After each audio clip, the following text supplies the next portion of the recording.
5월 가정의 달을 맞아서 지난주에는 어린이에 대해서 이제 설교를 좀 했었죠. 어린이에 대한 말씀을 전하는데 사실 가정이라는 이 관계 집단의 출발점은 나입니다. 가정이라는 관계 집단의 출발점은 나죠. 나로부터 맺어지는 관계예요. 모든 관계의 시작점은 나죠. 나로부터 너가 생겨나는 거고 나와 너가 우리를 만들어가는 관계가 시작되는 건데, 그리고 이 나는 인간 혹은 사람입니다. 여기서 인간이나 사람이 아닌 사람은 여기 아무도 없죠. 인간, 사람인데, 그렇다면 성경이 말하는 사람은 어떤 존재일까요? 성경이 말하는 사람, 뭐 인류학자들이 뭐 이런 사회에서 말하는 사람이 아니라 성경이 규정하는, 성경이 말하는 사람은 어떤 존재일까? 성경에 인간 또는 사람이라는 단어가 처음 등장하는 그 본문이 바로 오늘 우리가 읽었던 그 본문입니다. 나라는 단어가 바로 아담이에요.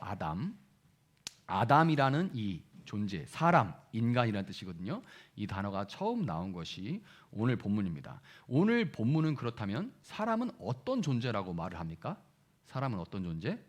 하나님의 형상과 모양을 따라 하나님의 형상대로 창조된 존재다, 이렇게 얘기를 합니다. 아주 간단하게 말해서 사람은 하나님의 형상이다, 이렇게 얘기를 합니다. 그러니까 하나님의 형상이다라는 말을 바르게 이해하는 것이 곧 나라는 존재가 어떤 존재인지 이해하는데 정말 중요하다는 거죠. 하나님의 형상을 바르게 이해하는 것이 곧 나는 어떤 존재인가를 이해하는 첩경이다라고 이야기를 드리는 겁니다. 자, 여러분은 그렇다면 하나님의 형상이다라는 그 말을 들으면 뭐가 떠오르나요? 뭐가 하나님의 형상인 것 같아요? 뭐가 하나님의 형상인 것 같아요? 자, 어떤 사람들 사람들은 하나님, 인간에게 이성과 감정과 의지가 있죠. 하나님도 이성과 감정과 의지가 있다. 그래서 이거를 하나님의 형상이다, 그런 것 같다라고 이야기를 합니다. 왜냐하면 하나님도 분명히 이성이 있는 것처럼 보이죠. 하나님이 알고 계신다, 하나님은 다 아신다, 분명히 이성이죠.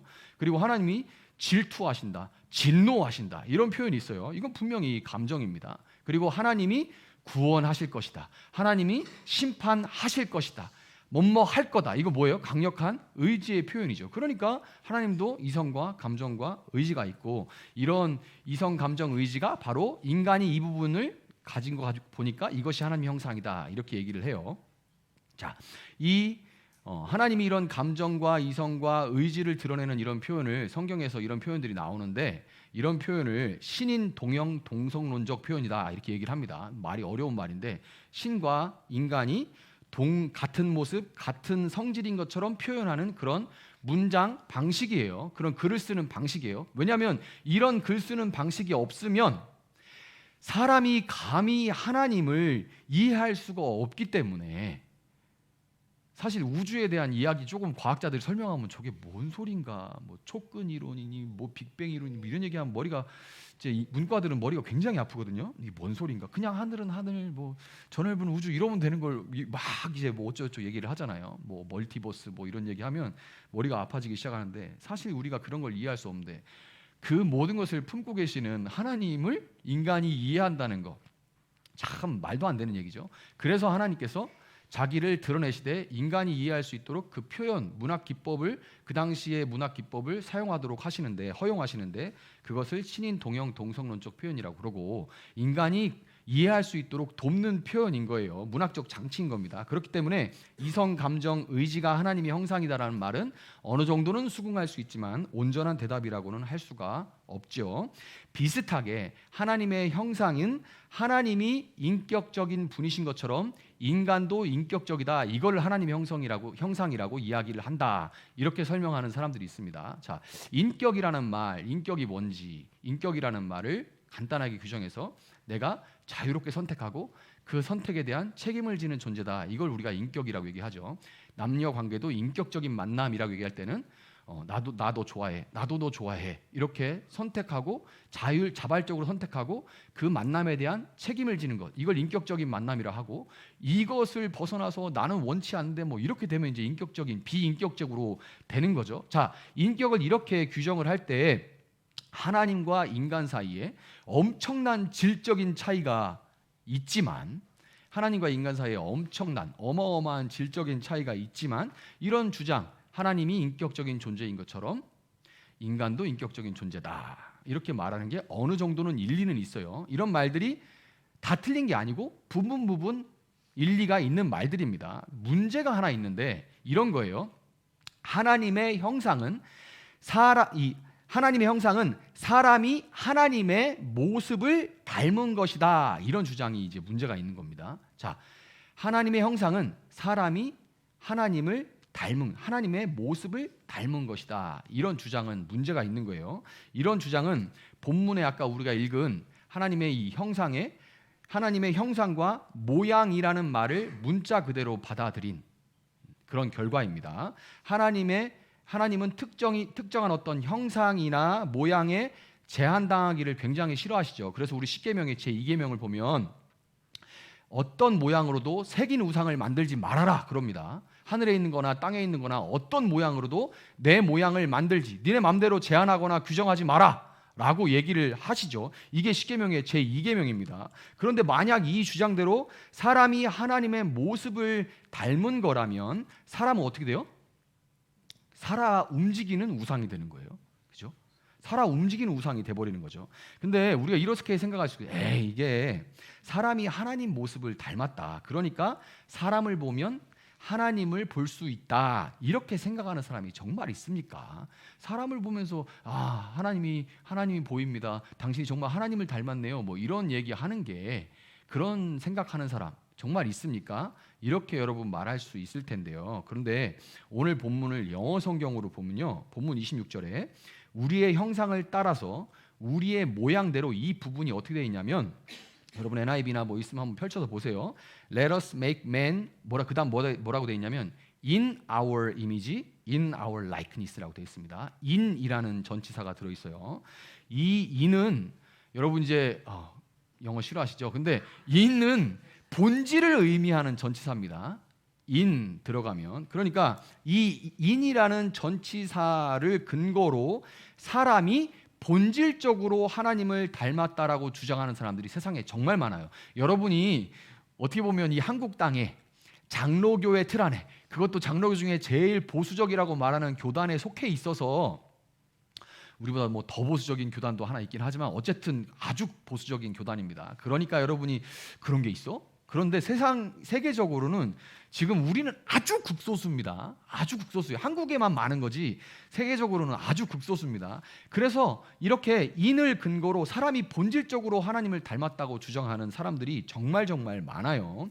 특별히 근래에 소위 종교다원주의자들이라는 말이 있는데, 이 종교다원주의자들이 뭐라고 주장하냐면, 이 하나님의 형상을 가지고 아주 강력하게 하나님의 형상이라는 말들을 이제 강조하고 있는데, 사람이 본질적으로 하나님을 닮았다라고 말하는 이들의 이 종교다원주의자들의 주장을 보면 이렇게 자연스럽게 어디로 연결되냐면 사람은 작은 신이다라고 연결됩니다. 이 하나님 우리가 본질적으로 닮았다 그러면 여러분은 하나하나 작은 신이 되는 거예요. 그래서 이런 주장으로 연결되고, 나도 신이고 너도 신이다, 나도 신이고 너도 신이다, 나도 맞고 너도 맞다, 반박시 님 말이 맞음, 이렇게 나가는 거예요. 그렇죠? 모든 인간은 대우주에 연결된 소우주로서의 신이다라는 이런 가르침, 여러분 어디서 많이 들어본 것 같을 거예요.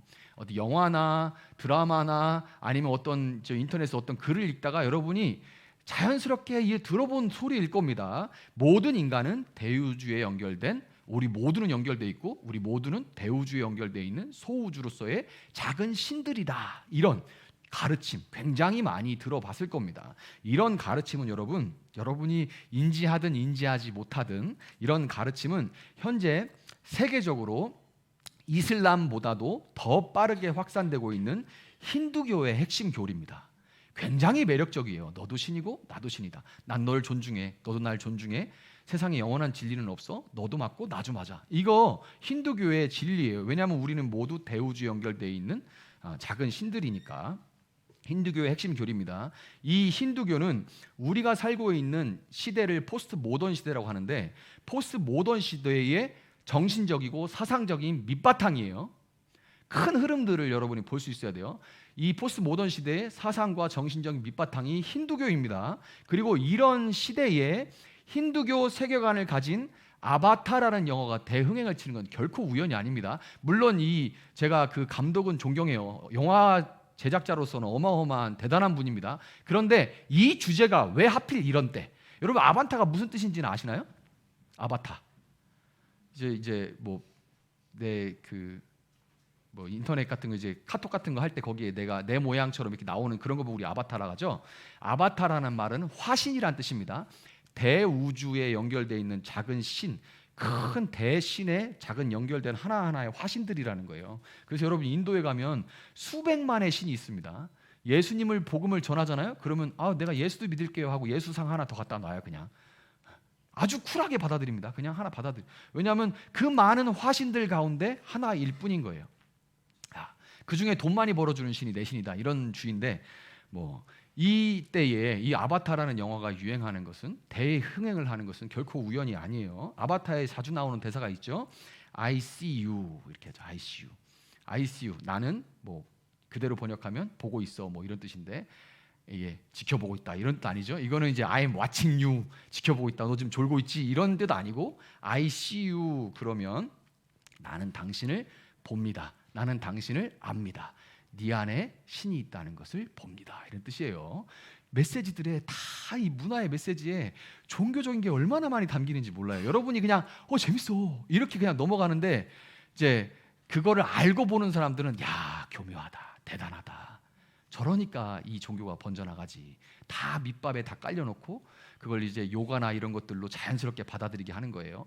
그래가지고 이제 내가 무슨 자세를 취하는지도 모르고 힌두교를 따라하고 있는 겁니다. 이렇게 돼가는 거예요. 이게 참 알고 보면 세상이 참 종교 전쟁이구나 결국에는 이런 생각을 하게 돼요. 자, 이게 종교 다원주의자들이 어디서 나왔다겠어요? 하나님의 형상이라는 말. 그러니까 성경도 결국에는 봐봐 성경도 그렇게 말하잖아. 우리 모두는 다 대우주에 연결된 소우주로서의 신들이야. 하나님의 형상이야. 우리는 모두 하나야. 이렇게 나가면 여러분 힌두교라는 그 껍질을 그 얘기를 드러내지 않으면 여러분들은 다 넘어갑니다. 다 넘어가요. 왜냐하면 이거 굉장히 평화롭고 굉장히 열려 있고 모두 받아들이고 이런 느낌으로 이제 포용적인 종교로 이제 이해가 되기 시작하거든요. 자, 한편 사람이 본질적으로 하나님을 닮았다는 생각은 모든 종류의 신비주의자, 은사주의자들 그리고 번영신학자들에 의해서도 악용되고 있습니다. 과거에 정말 많았고 지금도 악성 곰팡이처럼 많은 교회들에 여전히 번져 있는데 뭐냐면 바로 사람은 하나님의 형상이기 때문에 아프거나 가난해서는 안 된다 이런 주장입니다.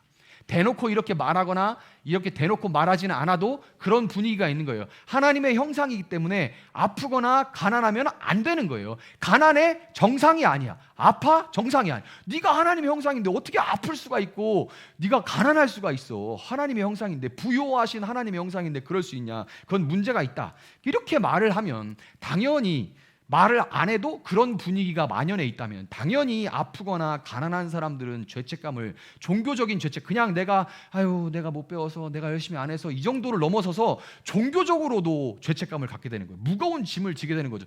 내가 죄가 많아 가난하다 이렇게 되는 거예요. 내가 하나님의 형상인데 뭐가 잘못돼서 지금 내가 이제 비정상적인 상황이다 이렇게 되는 거죠.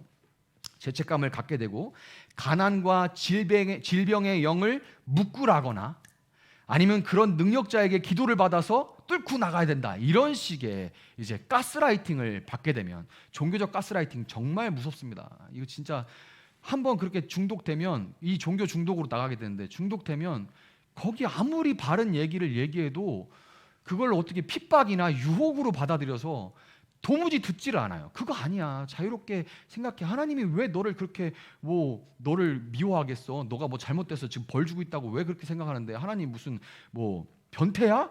그런데도 안 받아들여요. 유혹이나 어떤 미혹으로 받아들인단 말이에요.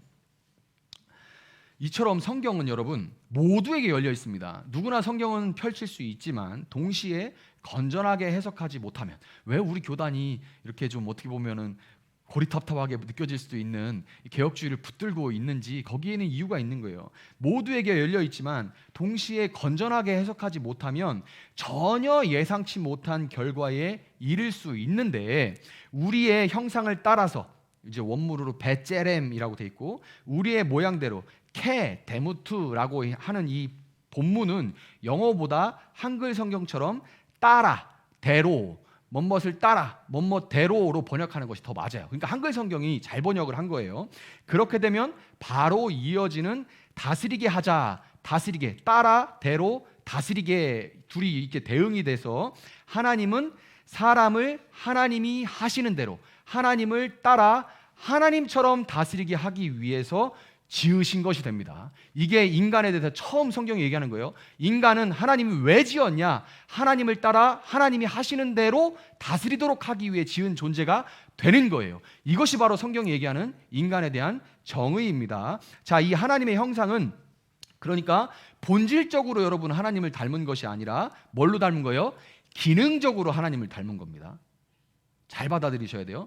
본질적으로 하나님을 닮은 게 아니라 기능적으로 하나님을 닮았다라는 말이 하나님의 형상이에요. 하나님의 형상을 기능적으로 해석할 때 우리는 왕 밑에서 일하는 봉건 왕 또는 영주가 됩니다. 중세로는 영주처럼 되는 거예요. 민주주의 시대인 지금은 찾아볼 수 없는 그런 개념이기는 하지만 아프리카에서는 실제로 아직도 왕과 같은 부족의 추장과 헤드맨 제도가, 추장과 추장 밑에 헤드맨이라고 불리는 사람들이 있어요. 헤드맨 제도가 아직도 남아 있어요. 한번 사진 볼게요. 자, 이분이 추장님입니다. 가운데 이분이 추장님이고 옆에는 이제 경호원들이죠. 자, 다음도 한번 볼게요. 이제 추장님 집무실이에요. 사자 가죽 보이시죠? 저거는 어마어마한 권력의 상징입니다. 여러분 이제 이 추장님이 실제로 이제 존재하시는 분인데 사진으로 볼 때는 이제 대통령 집무실 이런 거하고 많이 다르죠. 그리고 우리가 생각하는 그런 금은 보화로 치장되어 있는 왕의 그런 어떤 보좌하고는 좀 다른데, 제가 이제 이 사진을 보여드리는 것은 여러분이 어떻게 생각할지 몰라도 이 추장이요, 괜찮아요. 이제 이 추장이 우리나라 땅보다 넓은 땅을 다스립니다. 저게 이제 그 우리나라 땅보다 넓은 땅을 다스리는 추장의 집무실인 거예요.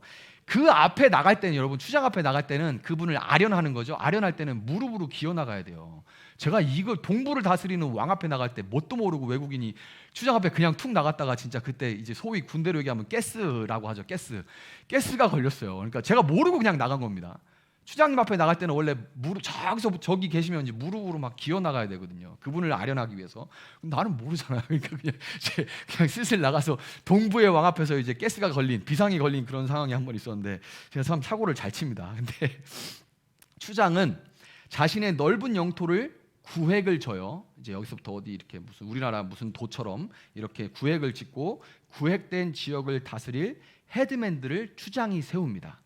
그러니까 이 헤드맨들은 추장의 뜻대로, 추장의 땅을 위해서 추장의 방식대로 일해야 돼요. 추장의 땅을 추장의 뜻대로, 추장의 방식대로 다스려야 되는 그런 존재들이 바로 헤드맨들입니다. 그러니까 추장이 없이는 헤드맨은 아무런 의미가 없는 존재가 되는 거죠. 추장의 땅을 위해서, 추장의 뜻대로, 그 방식대로 다스리기 위해서 추장이 어떤 방식을 가지고 있는지 살펴보면 성경에 나와 있어요. 먼저 추장은 이름을 짓는다는 것을 알 수 있습니다. 추장의 그 일하는 방식은 이름을 짓는 거예요. 빛이 생겨라 하고 빛을 지은 후에 빛과 어둠을 나눈 다음에 빛을 낮이라고 이름 짓습니다. 추장이 이름 지은 거예요. 이 빛을 낮이다라고 이름을 지은 겁니다. 어둠을 밤이라고 또 이름을 짓죠. 그리고 창공을 하늘이라고 이름을 지어요. 흙으로 지으신 존재를 뭐라고 합니까? 사람, 아담이다. 이렇게 이름을 짓고 어떻게 하십니까? 이름 지은 다음에 기뻐하십니다. 이름을 지은 다음에 기뻐하시죠. 이것이 추장이 일하는 방식이에요. 고대 근동의 세계관에서 이름을 짓는다는 것은 소유권을 가진다라는 의미입니다. 소유자가 소유물에 대한 모든 권한을 갖고 마치 아버지 어머니와 같이, 지금 어버이 주일인데 어버이와 같이 이 자녀를 돌보는 어버이와 같이 소유물의 소유권을 갖고 또 소유물의 모든 복지를 살피는 것, 복지를 책임지는 거예요. 그러니까 이 추장의 다스리는 방식은 뭐예요? 사랑의 돌봄인 거죠. 이름을 짓는다는 것은 내가 너를 지었고 너의 모든 것을 내가 책임진다. 너를 지켜보고 너의 모든 것들을 내가 책임진다라는 것이 이 추장의 일하는 방식이고, 그것이 사랑의 돌봄인 겁니다. 이름을 짓는다는 것은 뭐예요? 사랑의 돌봄이에요. 창세기 2장 19절을 보면 헤드맨은 이 추장의 방식을 정확하게 따라합니다. 자, 한번 볼게요. 창세기 2장 19절 제가 읽어드릴게요. 주 하나님이 들의 모든 짐승과 공중의 모든 새를 흙으로 빚어서 만드시고 그 사람에게로 이끌어 오셔서 그 사람이 그것들을 무엇이라고 하는지를 보셨다. 그 사람이 살아있는 동물 하나하나를 이루는 것이 그대로 동물들의 이름이 되었다. 어떻게 해요? 정확하게 이름을 짓죠. 그냥 너는 돼지, 너는 소 이렇게 이름을 졌다 끝나는 게 아니라 이것을 내 소유로, 물론 추장의 것이지만 내 소유로 이 모든 복지를, 이 특성에 맞게 내가 모든 복지를 책임진다, 사랑으로 돌본다, 그 방식을 그대로 지금 따라하는 거예요. 이름을 짓는 이런 방식의 결정적인 모습은 헤드맨이 그 아내의 이름을 짓는 것에서 볼 수가 있습니다. 이것이 절정이에요. 이름을 짓는 것의 절정. 창세기 2장 23절 볼게요. 그때에 그 남자가 말하였다. 이제야 나타났구나. 이 사람 뼈도 나의 뼈, 살도 나의 살. 남자에게서 나왔으니 여자라고 부를 것이다. 이시 남자에게서 나왔으니 이샤라고 하리라. 이렇게 말을 해요. 이렇게 표현을 합니다. 지극한 사랑의 돌봄의 서약 장면입니다. 지극한 사랑의 돌봄의 서약 장면이 너의 모든 것을 내가 책임지겠다. 모든 것을 내가 책임지겠다. 이런 표현이에요. 한편 추장이 헤드맨을 뽑았지만 그에게 다스림을 맡기고 있죠. 추장이 헤드맨을 뽑았는데 헤드맨이 다스리는 대로 맡기죠. 위임하는 거예요. 하나님은 사람을 지으셨지만 사람을 높여서 그에게 이 땅을 다스릴 통치권을 맡기고 자유의지로 네 재량껏 다스려라, 그렇게 말씀을 하십니다. 이 사람 추장은 혼자 그 넓은 영토를, 우리나라보다 넓은 영토를 다스릴 수가 없잖아요. 사람이니까. 그래서 헤드맨들에게 맡긴다고 말을 하겠지만 하나님은 인간 추장과는 다르죠. 적극적으로 이 하나님은 세상을 창조하셨지만 물러나서, 한 발 뒤로 물러나서 사람에게 맡기고 도우시는, 스스로 수동적인 섬김의 본을 보이시는 거예요. 섬김의 본을 보이시는 겁니다.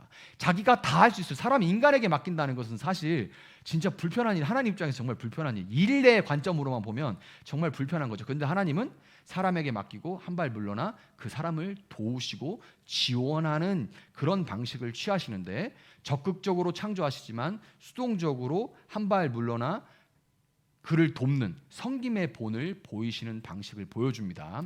섬김의 통치를 통한 평화의 다스림, 이것이 바로 추장의 뜻이요 방식인 겁니다. 그런데 여러분, 헤드맨이 어떻게 해요? 추장에게 반란을 일으키죠.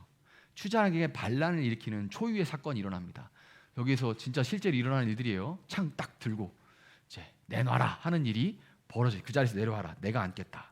반란을 일으킬 자유가 있으니까, 자유를 줬으니까 반란을 일으켰지. 그러니까 그 책임은 그런 자유를 준 추장에게 있다는 주장은 적반하장이 되는 거예요.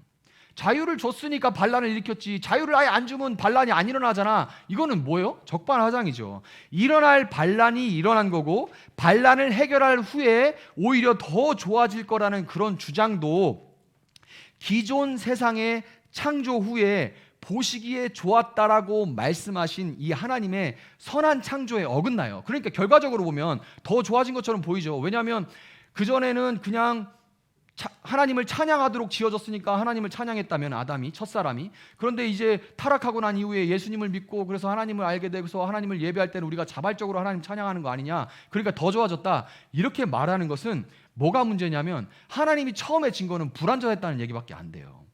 아니죠. 하나님은 세상을 짓고 어떻게 하셨습니까? 보시기에 좋았더라, 온전하다, 이 얘기입니다. 그리고 완전하게 지었으니까 제7일에 안식하신 거예요. 제7일에 안식한 거는 6일 동안 내가 너무 빡세, 너무 힘들어, 그러니까 7일에는 기운이 하나도 없다, 하루 쉬고 내일부터 일하자, 이런 의미가 아닙니다. 첫날부터 여섯째 날까지 지은 것이 완전하기에 7일 날은 안식하신 거예요. 그러면 8일째는 다시 일어나 일하십니까? 월요일 날 월요일 날 일하기 싫어. 이런 느낌이에요? 아니죠. 어떤 거예요? 안식안에 거하라. 그러니까 인간을 마지막에 창조한 것은 내가 완전하게 지었으니 안식안에 거해라. 이런 얘기예요. 이 모든 것들은 설물이니 누려라. 안식안에 거해라. 이 얘기입니다. 그러니까 더 좋아졌잖아. 이거는 선한 창조에 어긋나는 말인 겁니다.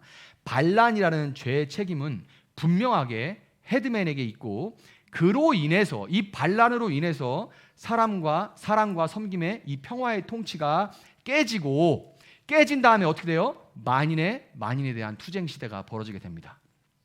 나도 헤드맨, 네가 무슨 헤드맨? 내가 할 거야. 이거 역사죠. 전쟁의 역사, 그죠? 그 전쟁의 역사, 명분은 다 갖다 들이대지만 뭡니까? 내가 짱할 거야. 이게 전쟁이 나라와 나라 사이만 있습니까? 기관에도 있고 집안에도 있고 다 뭐예요? 명분은 내 맘대로 할 거야. 네가 뭔데? 여기 이 추장 자리에서 헤드맨이 반란을 일으킨 다음에 내가 부부 사이에도 뭐 친구 사이에도 다 이렇게 지금 벌어지고 있는 거 아닙니까? 만인에 대한 투쟁이라는 악의 시대가 시작된 건 역시 전적으로 누구 책임이에요? 헤드맨의 책임입니다. 기능적으로 하나님을 닮은 하나님의 형상은 깨졌고, 그 깨졌다는 전형적인 증거는 사랑의 돌봄의 절정이었던 여자에게, 이씨에게서 나왔으니 이씨하라 하리라 그렇게 좋아하더니 그 여자에게 모든 책임을 돌리면서 탓을 하는 남자의 모습이 이 기능적인 하나님의 형상이 깨졌구나, 반란으로 인해서라는 것을 보여주는 전형적인 증거예요. 추장은 헤드맨이 반란을 일으킬 것을 그를 헤드맨으로 임명하기 전부터 알고 있었습니다. 그런데 여러분, 알고 있었다는 말은 그런 일이 일어날 때를 위해서 준비한 계획도 있었다는 말이 되는 거죠. 알고 있었다는 말은 그런 일이 일어났을 때 할 계획도 있었다는 말이 되는데, 그런데 계획이 있다는 것이 그런 일이 일어난 것에 대해서 화가 나지 않거나 속상하지 않은 것은 아니에요. 비교할 바도 아니지만 여러분, 애를 낳으면 그 애가 여러분에게 대들 거 알아요, 몰라요? 저도 부모님에게 그렇게 했고, 내 애들이 그렇게 할 거 내가 그랬으니까 나도 압니다. 알아요. 알지만 그러나 정작 그 일이 일어나면 화가 나지 않거나 속상하지 않으니까 화도 안 나고 속상하지도 않아. 원래 그런 거야 라고 받아들이는 게 아니에요. 여러분이 인간관계에서 작은 배신이라도 당해본 사람이라면 안다고 해서 그런 일이 정작 일어났을 때 얼마나 마음이 힘들고 아프고 고통스러운지는 여러분이 누구보다 잘 아실 거예요. 이렇게 화가 나면, 배신당하면 정말 아프죠, 마음이. 그래서 화가 나잖아요. 화가 난다면 권한이 없는 것도 아니고 능력이 없는 것도 아니고 그냥 심판해서 잘라버리고 더 나가서 죽여버리면 그만입니다. 네가 감히? 네가 나한테? 이러고 어떻게 해요? 잘라버리고 너 오늘부터 해고. 그냥 딱 바로 잘라버리고 거기 더 나가서 기분이 안 풀려. 세상에 어떻게 이럴 수. 너를 내버려뒀다가는 전부 나한테 이러겠다. 죽여. 그러면 끝나는 거예요. 왜냐하면 이게 뭐 권한이 없는 것도 아니고 능력이 없는 것도 아니거든요. 그러니까 얼마든지 그렇게 자르고 죽여버리면 그만인데, 그런데 이 추장의 계획은 일반적인 상식을 아주 까마득히 뛰어넘는 그런 계획이에요. 추장의 계획이라는 것은, 그분의 계획은 헤드맨이 책임지고 당해야 될 그 심판을 자신이 대신 당함으로 헤드맨을 용서하고, 더 나아가 헤드맨이 진심으로 뉘우쳐서 다시는 반란의 반자도 꿈에라도 생각하지 않는 그런 모습. 그래서 다시금 추장의 뜻대로 적극적으로 추장의 땅을 위해서 추장의 방식대로 다시 일하는 회복의 길을 이 추장은 계획한 겁니다. 그 추장은 왜 그렇게 계획했냐? 그건 모릅니다. 아까 제가 말씀드렸지만 하나님이 온 우주를 품고 있는 분인데, 그 우주 안에 지극히 작은 지구 안에 그 많은 70억의 인구 중에 한 명 중에 내가 하나님 다 알아, 이렇게 얘기하는 게 진짜 얼마나 기가 막힌 일이에요. 하나님이 아시는 거 보여주시고 적으신 만큼 우리가 알 수 있는 겁니다. 근데 왜 그렇게 계획하셨는지 모르지만 하나님은 그렇게 지으면 반란이 일어나는데 나는 이런 계획을 가지고 있다라고 그 계획대로, 그 구원과 회복의 계획대로 추장은 자신의 모든 것이라고 할 수 있는, 곧 자신과 같은 하나밖에 없는 아들을 하나님의 형상이 깨진 채로 만인에 대한 투쟁을 하고 있는 이 헤드맨들의 땅으로 자신이 직접 오신 거예요. 자신의 모든 것인 아들을 이 땅 가운데 보내십니다. 성경은 이 아들을 실패한 첫째 아담을 대신하는 마지막 아담이라고 불러요. 실패한 첫째 아담을 대신하는 마지막 아담이라고 성경은 부릅니다. 자, 한번 볼게요. 고린도전서 15장 45절입니다. 이거 같이 한번 읽어볼까요? 여기 이제 설교에 슬슬 이제 한계가 오는 그 시간이죠. 자, 한번 같이 읽으면서 정신을 새롭게 합시다. 시작. 성경에 첫사람 아담은 산영이 되었다고 기록한 바와 같이 마지막 아담은 생명을 주시는 영이 되셨습니다. 아멘. 똑같은 아담, 첫사람 아담처럼 똑같은 아담, 인간으로 오셨지만 죽음이 아닌 생명을 주기 위해 오셨다는 거예요. 요한복음 10장 3절 한번 증거를 볼까요? 생명을 주시기에 오셨다는 거. 요한복음 10장 3절 한번 봅시다. 같이 읽어봅시다. 시작. 문지기는 목자에게 문을 열어주고 양들은 그의 목소리를 알아듣는다. 그리고 목자는 자기 양들의 이름을 하나하나 불러서 이끌고 나간다. 아멘. 자, 어떤 모습을 볼 수 있어요? 마지막 아담 예수님은 양들의 이름을 아시고 하나하나 불러요. 이름이라는 말이 나오죠. 일부러 나오는 거예요.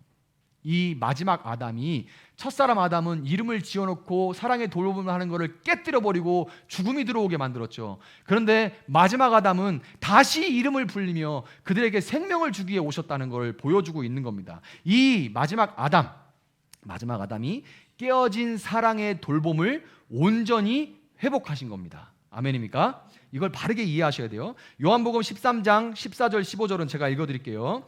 주이며 선생인 내가 너희의 발을 씻겨 주었으니 너희도 서로 남의 발을 씻겨 주어야 한다. 내가 너희에게 한 것과 같이 너희도 이렇게 하라고 내가 본을 보여준 것이다. 세족식 장면입니다. 마지막 아담 예수님은 주와 선생이면서도 억압하거나 통제하려고 하지 않으시고 제자들의 발 앞에 무릎을 꿇고 스스로 낮아지심으로 섬김의 통치를 하셨습니다. 예수님 보여주시죠. 반란을 일으켜서 스스로 추장과 같이 되려고 했던 실패한 첫 헤드맨을, 이 첫째 아담을 대신해서 진정으로 평화의 다스림을 이 마지막 아담이 회복하신 거예요. 이 아담이 어떤, 우리가 그래서 이 마지막 아담을 뭐라고 부릅니까? 진정한 평화의 다스림을 회복한 평강의 왕이라고 부릅니다.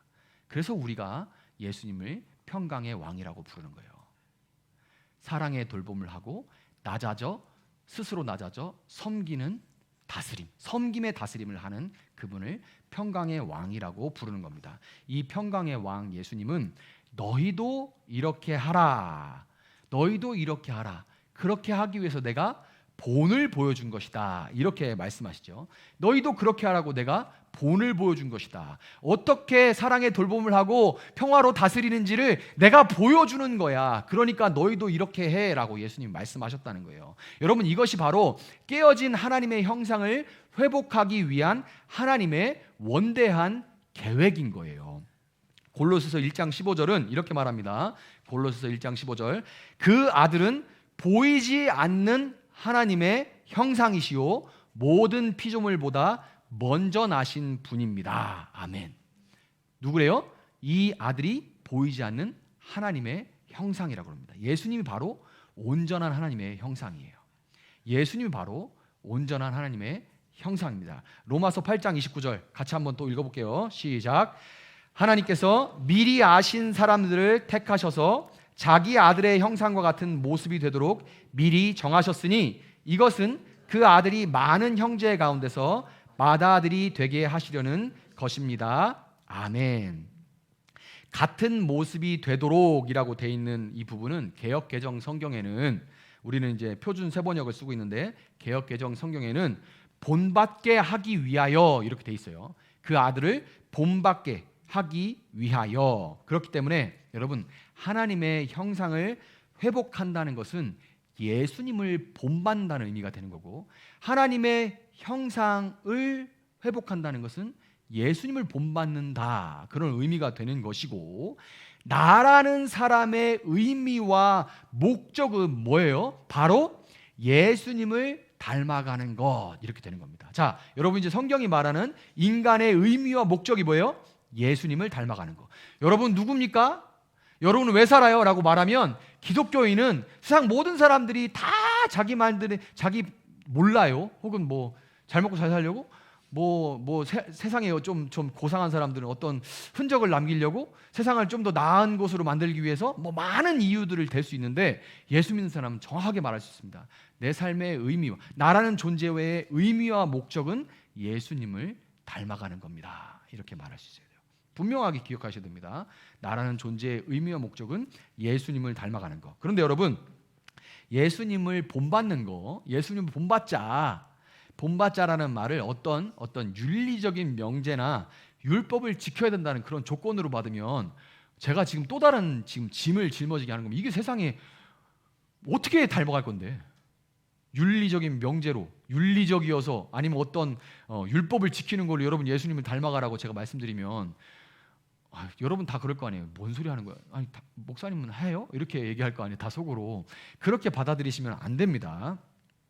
좀 전에 읽은 골로새서 1장 15절의 말씀과 같이 예수님은 모든 피조물보다 먼저 나신 분이기 때문에 차원이 다른 분이죠. 그러니까 우리가 그분을 윤리적으로나 율법적인 어떤 의미로 그분을 본받는다는 것은 애초부터 불가능해요. 애초부터 불가능합니다. 여러분 예수님 닮자, 본받자라고 얘기할 때 절대로 이런 의미로 받아들이면 안 됩니다.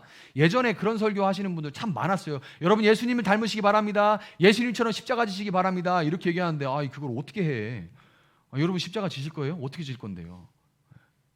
너무 아플 것 같은데 못 질 것 같아요. 저는 그런 의미가 아닙니다. 자, 베드로를 여러분 예수님이 베드로를 만나시고, 베드로를 만났을 때 예수님이 베드로에게 처음 한 일이 뭡니까? 그에게 이름을 주시죠. 그를 처음 만나도 예수님은 베드로를 만나서 이름을 주세요. 뭐라고 합니까? 내가 너를 게바라하리라, 이렇게 부릅니다. 예수님이 베드로를 만나가지고 내가 너를 게바라하리라, 이렇게 이름을 주십니다. 예수님 만나면 이름을 주세요. 이름을 주시는데 이 이름이 참 놀랍죠. 베드로에게 게바라고 부르는데 그 이름이 무슨 뜻이에요? 게바, 반석이라는 뜻입니다. 반석이란 뜻이에요. 이 반석이 마태복음 26장 33절에서 이 반석이 이렇게 떠들어댑니다. 뭐라고 합니까? 비록 모든 사람이 다 주님을 버릴지라도 나는 절대로 버리지 않겠습니다. 반석답죠? 절대로 나는 버리지 않겠습니다. 왜냐하면 나는 반석이니까요. 이렇게 얼마나 든든합니까? 예수님 제가 딱 반석처럼 지켜드리겠습니다. 절대로 저는 예수님 배반하지 않습니다. 라고 호언장담을 하는데, 그런데 너도 예수와 한패가 아니냐? 하고 묻는 어린 소녀의 질문에 이 반석이 우르르 무너져 버립니다. 아파트 지으려고 반석을 닦아놨는데 딱 올리려고 하니까, 기둥 박으려고 하니까 반석이 우르르 다 깨져버린 거예요. 주저앉아 버린 겁니다. 이게 얼마나 기가 막힌 상황이에요. 사랑한다고, 당신을 위해서 내 목숨도 바치겠다고 장담했던 그 입술, 그 똑같은 입술로 예수님을 저주하고 맹세하고 배반합니다. 요한복음에 보면 요한이 아주 관찰력이 뛰어나서 그때 예수님하고 베드로하고 눈이 마주쳤다, 이렇게 얘기를 합니다. 나 절대 몰라. 요즘 막 나 엄마 걸고 몰라 막 이러고 있는데 예수님하고 눈이 딱 마주친 거예요. 예수님하고 눈이 딱 마주쳤어요. 예수님 그때 베드로를 어떻게 바라보셨을까? 베드로가 무너져 버리죠. 그 눈빛을 보고 반석이 무너져 버리는 거예요. 예수님의 뜻대로, 예수님의 방식대로 살아가기 위해 자기의 뜻을 꺾고 자기의 방식을 포기하는 것은 베드로에게는 너무나 두려운 일이었던 겁니다. 그래서 반석이 무너져 버린 거예요. 그렇지만 베드로에게 게바라는 이름을 주신 예수님은 사람이면서도, 역시 아담이면서도 겟세마네 동산에서 이 마지막 아담은 이렇게 기도하죠. 어떻게 기도합니까? 나의 아버지, 하실 수만 있으시면 이 잔을 내게서 지나가게 해주십시오. 그런데 어떻게 해요? 그러나 내 뜻대로 하지 마시고 아버지의 뜻대로 해주십시오. 이렇게 기도하죠. 예수님은 하나님의 뜻과 방식대로 기꺼이 자신의 뜻을 꺾고 끝내 십자가에 달려서 배신한 베드로를 대신해서 죽으셨습니다. 배신한 베드로를 대신해서, 배신한 반석을 위해서 대신 죽으셨고, 무덤에서 일어나 부활하심으로, 이거 최고의 섬김이에요. 누굴 위해 일어나신 거예요? 반석을 위해 일어나신 겁니다. 여러분을 위해 일어난 거예요. 혼자 뭐 자랑하려고 나 부활했지 이런 자랑을 위해서가 아니에요. 베드로를 위해 부활하시고 베드로를 위해 죽고 베드로를 위해 부활하신 겁니다. 최고의 섬김이죠. 그래서 어떻게 해요? 그분이 직접 베드로를 위한 진정한 반석이 되셨습니다. 베드로는 이제 참된 반석이신 예수님을 믿음으로 그 이름 그대로 개바가 된 겁니다. 예수님을 믿음으로 그 이름 그대로 개바, 반석이 된 겁니다. 참된 반석에 붙어서 진짜 반석이 된 거예요. 그리고 예수님은 그 반석 위에 교회를 세워서 죄로 물든 세상 가운데 사랑의 돌봄과 겸손함 그리고 섬김의 평화의 다스림을 예수님은 지금 확장해 가고 계신 겁니다. 여러분, 예수님을 믿음으로 이름 그대로, 이름 불려진 대로 반석이 된 그 베드로와 같이 우리도 예수님을 믿음으로 예수님의 공로로 말미암아서 하나님의 형상대로 거듭나서 여러분과 저는 헤드맨의 직분을 회복했어요.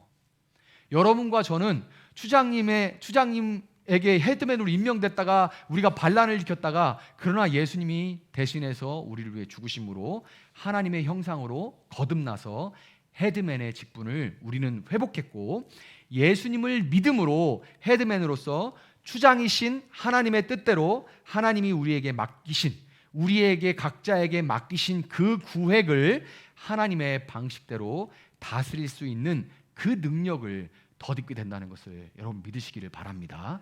그때 그 믿음으로 그 능력을 덧입게 되는 거예요. 말씀을 정리하도록 하겠습니다. 여러분, 5월은 참으로 눈부신 실록의 계절이죠. 정말 눈부시다는 말이, 하늘이 눈이 시리고 나뭇 잎사귀들이 다른 계절들도 아름답지만 5월에는 정말 이 초록이 눈이 부시도록 그렇게 시리도록 그렇게 눈부신 계절인데, 실록의 계절인데, 그렇지만 온 세상이 푸르름으로 물들어도 홀로 무채색으로, 그냥 검은색, 회색으로 아무 색깔이 없는 것처럼 힘든 시간을 보내는 분들이 참 많아요. 제가 이 말씀을 이제 준비하게 된 이유도 그건데, 아니 세상은 너무 푸른데 사랑하는 사람들이 무채색으로 그냥 물들어 있어요. 무채색으로 그냥 거기서 머물러 있는 분들이 참 많은데, 어려울 때, 아플 때 우리는 자연스럽게 나 자신에게 더 집중하게 되어 있습니다. 어디라도 아프면 그 전까지 건강 신경 쓰다가도 내가 어디가 무슨 큰 병이 있나? 내가 뭐 어때나? 여기 아파도 여기 뭐가 내가 그동안 너무 나를 안 돌봤나? 뭐 이런 생각들이 막 계속 꼬리에 꼬리를 물고 이어지게 돼 있습니다. 나 자신에게 내가 문제가 있을 때, 내가 아플 때 집중하게 되는데, 근데 그때 질문이 이렇게 가죠. 그때 왜 나만? 어떻게 나한테 이럴 수 있지? 라는 생각으로 질문이 가면, 예를 들어 뭐 부모님들 지금 어버이주일인데 자식 새끼들 키우면 어떻게 나한테 이럴 수 있지? 이렇게 생각이 이렇게 가잖아요. 나만 잘못했나? 내가 잘못 키웠나? 내가 그때 뭘 안 해서 그런가? 이렇게 질문이 가면 끝도 없습니다. 그냥 이거는 답이 안 나오고, 사실 그 자식도 몰라요. 엄마가 그때 그래서, 아빠가 나한테 그래서 내가 지금 이런 거야 라고 분명히 어떤 해답을 주지도 못합니다. 그런 거 없어요. 이렇게 풀리지 않고 헤어나올 수 없는 무간지옥에 빠지게 됩니다. 계속 무한 루프에 빠져요. 답이 없는데 계속 질문을 하는, 왜 나에게만, 왜 나만, 어떻게 나한테 이러지, 왜 나에게만 이런 일이 일어나지 하는 그런 질문에 빠지면 무한 루프에 빠지게 됩니다. 근데 여러분, 성경은 대안을 이렇게 줘요. 로마서 8장 19절 보면, 피조물은 하나님의 자녀들이 나타나기를 간절히 기다리고 있습니다. 이렇게 말합니다. 그리고 로마서 8장 22절에는 모든 피조물이 이제까지 함께 신음하며 함께 해산의 고통을 겪고 있다는 것을 우리는 압니다. 아멘. 이렇게 기록하고 있어요. 여러분, 성경은 우리가 사는 시대를 여러분뿐만 아니라 모든 피조물들이 고통 속에 신음하는 시대다, 이렇게 말을 해요. 모든 피조물들이 고통 속에서 해산하는 고통의 신음을 하고 있다, 이렇게 얘기를 합니다. 그리고 그 모든 피조물들이 하나님의 자녀들이 나타나길 기다리고 있다, 이렇게 얘기를 합니다. 하나님의 자녀들이 나타나길 기다리고 있다고 말해요. 여러분, 누가 하나님의 자녀예요? 우리가 하나님의 자녀죠. 우리가 하나님의 형상이죠. 그리고 우리는 회복된 헤드맨들이죠. 그럼으로써 왜 나에게, 이 질문에 여러분 집중하지 마시기를 바랍니다. 그리고 여기에서 집중해서 벗어나서 우리는 눈을 돌려서 here and now, 지금 여기, 왜 나에게만이 아니라 지금 여기 나는 내가 선 자리에서 무엇을 할 수 있는가로 나가야 돼요. 무엇을 할 수 있는가? 하나님을 위해 지금 상태에서 무엇을 해야 할까로 나가야 돼요. 여러분 정말 아픈데, 여러분 제가 안병동에도 여러분 가는데, 안병동에서도 그 병원에서 먹지 말라는 김치 막 담아 갖고 와가지고 옆에 환자들한테 퍼돌리는 권사님들은 얼마나 밝은지 모릅니다. 그 안병동에 있는 분들은 안병동에 있는 분들이 복음을 전해야 돼요. 목사가 하면 넌 안 아프잖아 이렇게 돼버려요. 그런데 아픈 사람이 here and now, 여기서 지금 나는 뭘 할 수 있을까, 왜 나는 이 모양일까를 파고들면 죽을 수밖에 없습니다. 그런데 내가 이 상황에 있는 다른 사람에게 내가 이 상황, 이 상태에서 왜 이 상태로 지었습니까가 아니라 이 상태에서 하나님을 위해 뭘 할 수 있을까 를 생각할 때, 거기에 초점을 맞출 때 무채색에서 다시 실록으로 돌아가게 돼요. 그거 성경이 말하는 방법이에요. 파고들면 죽습니다. 근데 옆을 보고 주위를 보면 살아나게 돼요. 여러분, 하나님의 땅에서 하나님의 뜻에 따라 하나님의 방식으로 다스리는 가운데 날마다 더욱 예수님의 형상을 닮아가는 여러분들, 그리고 우리 세종나비교회로 인해서 피조물들의 이 탄식이 그치고 웃음소리가 넘쳐나는 그날이 속히 오기를 예수님의 이름으로 축복합니다. 우리